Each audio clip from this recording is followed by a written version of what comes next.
Syariat jilbab bukan sekedar seperti disuarakan oleh sebagian manusia.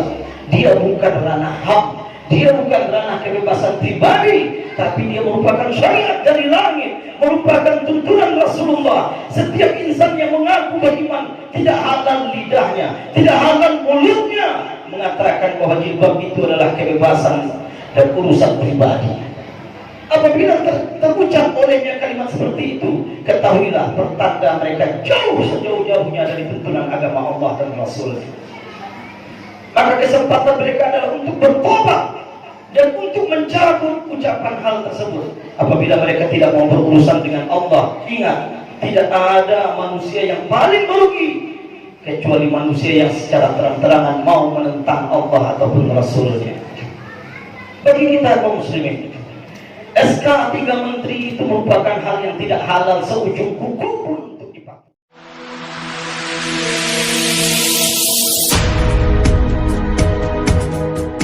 Mari kita sama-sama merenungkan firman Allah Subhanahu wa taala di dalam surat Al-Ahzab ayat yang ke-59, ketika Allah Subhanahu wa taala berfirman, A'udzu billahi minasy syaithanir rajim.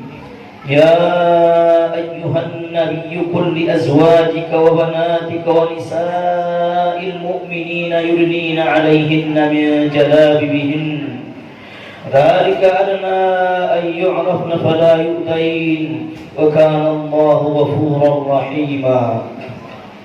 Wahai Nabi, perintahkanlah, katakanlah kepada istri-istrimu, kepada anak-anak perempuanmu, dan kepada seluruh kaum perempuan dari kalangan kaum mukminin atau istri-istri kaum mukminin, hendaklah mereka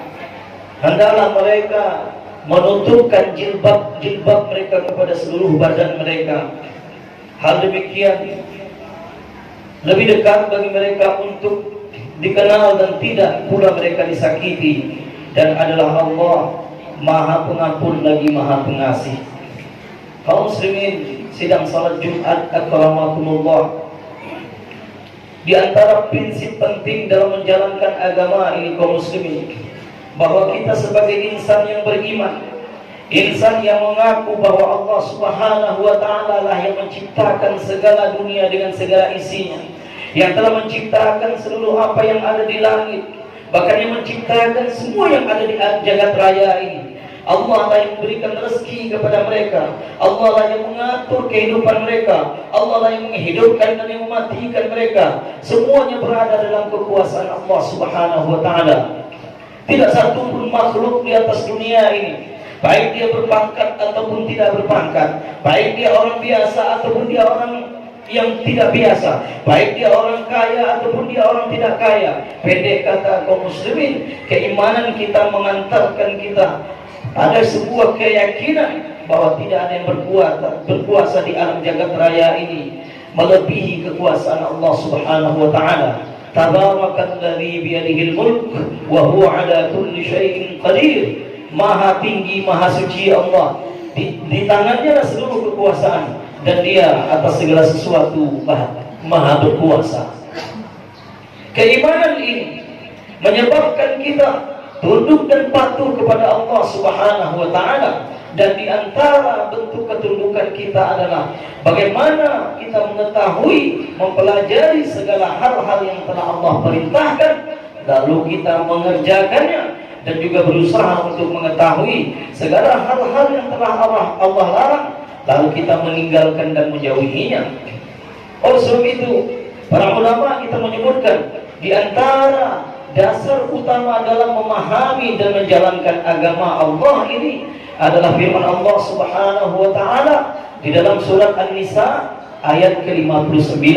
Di dalam surat An-Nisa ayat ke-59, dasar prinsip dalam kita menjalankan agama.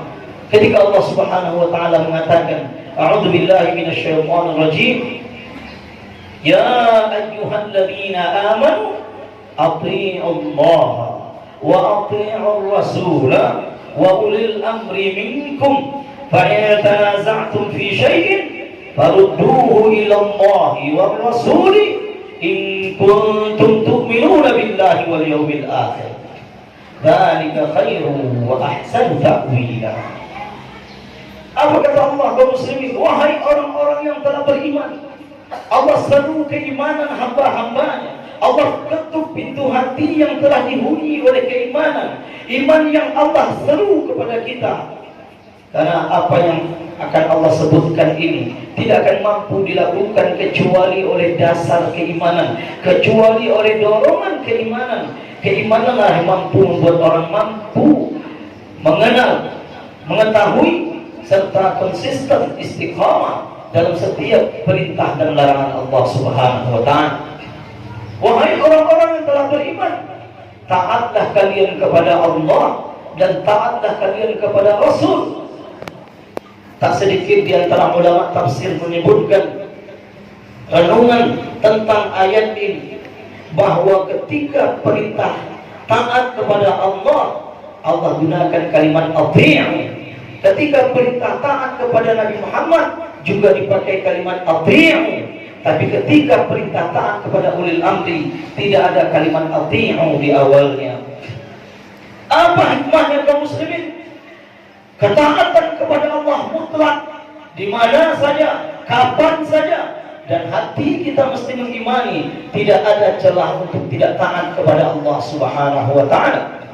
Begitu pula ketaatan kepada Rasulullah mutlak, kapan saja, di mana saja, apapun tantangannya dan resikonya. Karena taat kepada Allah dan taat kepada Rasulullah mutlak. Sementara taat kepada ulil amri, baik ulil amri itu ditafsirkan sebagai para ulama, sebagaimana ditafsirkan oleh Ibnu Abbas radhiyallahu anhu, atau ulil amri itu ditafsirkan sebagai pemimpin, sebagaimana ditafsirkan oleh Ali bin Abi Thalib radhiyallahu anhu. Baik dia ulama, baik dia pemimpin, ketaatan yang Allah perintahkan kepada mereka tidaklah mutlak. Kenapa mereka dijadikan nomor 3 setelah Allah dan Rasulnya? Di antara renungannya kaum muslimin, bahwa patuhnya kita sebagai insan beriman kepada para ulama atau kepada para pemimpin harus seiring sejalan dengan ketaatan kepada Allah atau ketaatan kepada Rasulullah. Apabila ketaatan kepada ulama, apabila ketaatan kepada pemimpin bertolak belakang dengan ketaatan kepada Allah, bertolak belakang dengan ketaatan kepada Rasulullah, maka tidak halal bagi orang yang mengaku beriman untuk taat kepada pemimpin walaupun seujung kuku, apabila ketaatan itu justru membuat dia bermaksiat kepada Allah Subhanahu wa taala. Kaum muslimin, sidang salat Jumat akramakumullah. Ayat yang khatib sampaikan ini prinsip yang harus menjadi keimanan yang kokoh dalam setiap insan yang mengucapkan asyhadu an la ilaha illallah wa asyhadu anna muhammadar rasulullah. Karena kandungan dari dua kalimat syahadat itu adalah sumpah setia untuk taat dan patuh kepada Allah dan Rasulullah. Kemudian di antara syariat yang Allah turunkan kepada kita, dan ini Allah tegaskan di antaranya di dalam surat Al-Ahzab yang kita bacakan di awal tadi, bahwa Allah memerintahkan kepada Nabi Muhammad SAW untuk istri-istrinya, untuk anak perempuannya, bahkan untuk seluruh kaum muslimat, perempuan-perempuan dari kalangan mukminin. Apa yang Allah perintahkan? Agar mereka menurunkan, artinya mereka memakai jilbab, jilbab yang menutup kepala sekaligus badan mereka. Syariat jilbab merupakan syariat yang Allah turunkan dengan wahyunya dari langit. Syariat jilbab merupakan syariat yang selalu menjadi perhatian Rasulullah SAW. Bahkan dalam salah satu riwayat, saking pentingnya berjilbab ini kaum muslimin, diriwayatkan dalam riwayat yang sahih, pernah Rasulullah SAW kedatangan tamu, seorang sahabat yang tidak bisa melihat tunanetra, dia buta dan tidak bisa melihat. Lalu dengan ijtihad sederhana, istri Rasulullah SAW keluar ke ruangan tamu dari kamar tanpa menggunakan jilbab. Lalu Rasulullah SAW menegur agar istri beliau berjilbab. Dengan logika sederhana istri beliau mengatakan, bukankah dia buta, tidak bisa melihat? Lalu Rasulullah dengan suara agak tinggi mengatakan, a'amiyani antuma, apakah kalian berdua buta?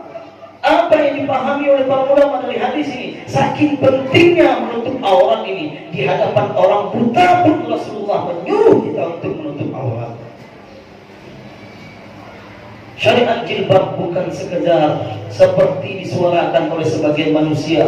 Dia bukan ranah HAM, dia bukan ranah kebebasan pribadi, tapi dia merupakan syariat dari langit, merupakan tuntunan Rasulullah. Setiap insan yang mengaku beriman, tidak halal lidahnya, tidak halal mulutnya mengatakan bahwa jilbab itu adalah kebebasan dan urusan pribadi. Apabila terucap olehnya kalimat seperti itu, ketahuilah pertanda mereka sejauh-jauhnya dari tuntunan agama Allah dan Rasul. Maka kesempatan mereka adalah untuk bertobat dan untuk mencabut ucapan hal tersebut. Apabila mereka tidak mau berurusan dengan Allah, ingat, tidak ada manusia yang paling merugi kecuali manusia yang secara terang-terangan mau menentang Allah ataupun Rasulnya. Bagi kita kaum muslimin, SK 3 menteri itu merupakan hal yang tidak halal seujung kuku pun untuk dipatuhi.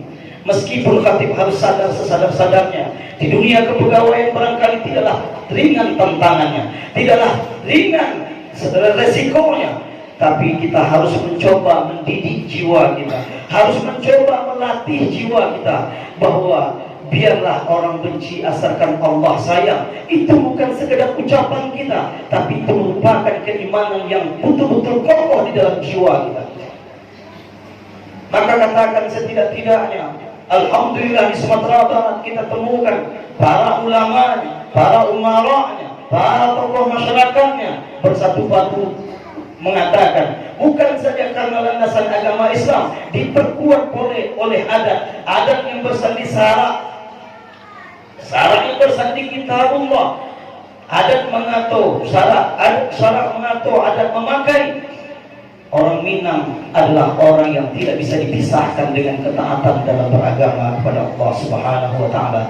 Orang Minang, bahkan Sumpah Sakti Marapalang terakhir mengatakan, tidak ada orang Minang yang punya hak sebenarnya secara adat untuk sengaja meninggalkan syarak, karena itu merupakan landasan utama dalam kehidupan kita di Minangkabau.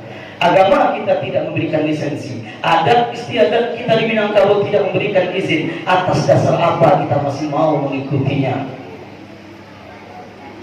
Jangan sampai hal ini membuat kita, salat kita, puasa kita, haji kita, bisa saja pahalanya hilang gara-gara kita memiliki prinsip biarlah taat kepada manusia asalkan saya masih bisa bekerja, dan kita melupakan sesungguhnya pahala dan dosa itu adalah milik Allah. Sesungguhnya surga dan neraka itu telah Allah persiapkan.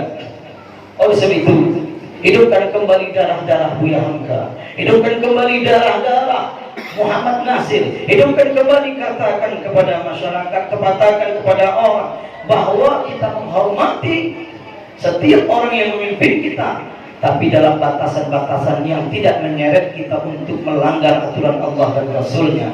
Karena Rasulullah SAW, baik dalam hadis yang diriwayatkan oleh Imam Muslim, yang diriwayatkan oleh Imam Abu Dawud, yang diriwayatkan oleh Imam Ahmad, dengan lafaz yang sangat mirip, Rasulullah mengatakan, la ta'ata fi maksiatillah wa innama ta'atu fil ma'ruf.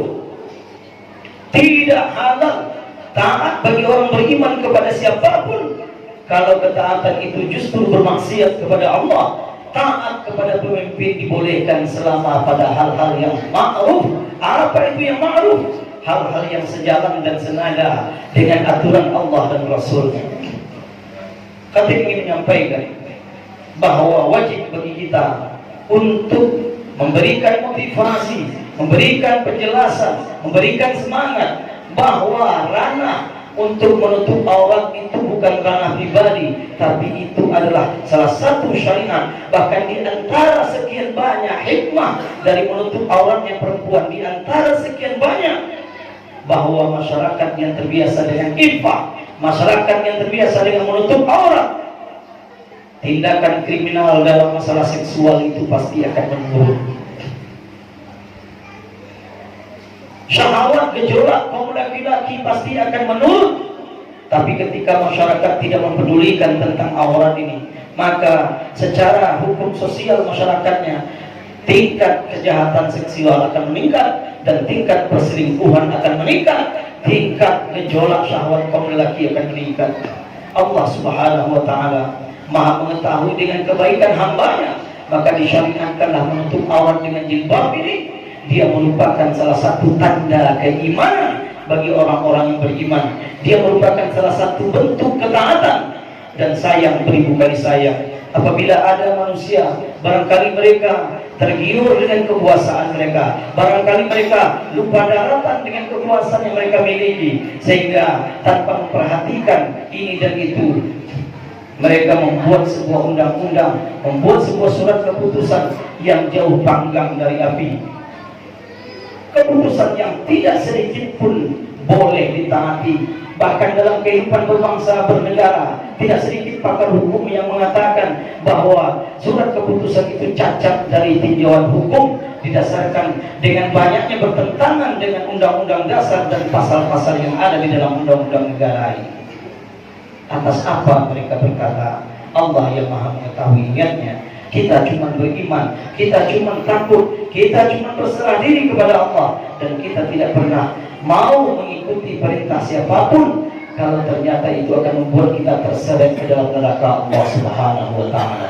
Fa'tabiru ya ulil absar la'allakum